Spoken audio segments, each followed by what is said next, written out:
think we've been gifted, right? Africa has been gifted the gift of unicorns in the last 5 years. I think it's about 5 years. Flutterwave, OPay, there's another company in Pesa. Like, all these companies are now unicorns, and all of a sudden, the attention of the world is on Africa.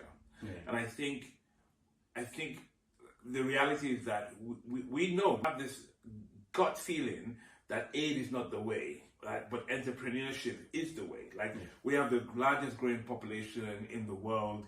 We have the ability, we have African-centric problems, right? There are problems, like you go to a shop, we both live in Berlin, we go to a shop, you buy a tin of something. But in Africa, people buy a tin and then they break it into smaller pieces because that is the only way they can really reach the masses. And I think the fact that there is a mass market that doesn't look like a regulated, I was talking to an investor the other day, and we were talking about the fact in Africa there's an unregulated market, but it's still a market. And actually, Flutterwave, I would always say, started from an irregular market into a regulated market because it was solving problems that's not a Western problem. You don't have a Western problem of people in the market trying to get their money to the bank. Right? You don't have that problem in the Western world because everybody has a bank account, everybody has to. So I think there are certain things that Africa has that leads it to be a place where entrepreneurship could thrive.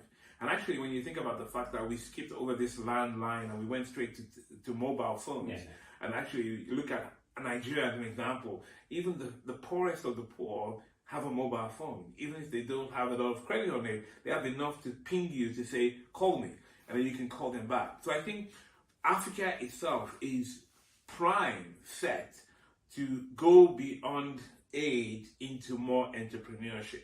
Now, the world will tell us otherwise, but actually having been around this space, and maybe I should have mentioned in the beginning of this podcast that my parents originally are from Nigeria. And even though I spent a lot of time outside Nigeria, I do have businesses in Nigeria. And I realized that actually until we get a hold of the idea that actually we can build African businesses, which might not look like the businesses in the West, but sooner or later they will be recognized because we just have the opportunity to solve African problems in African way.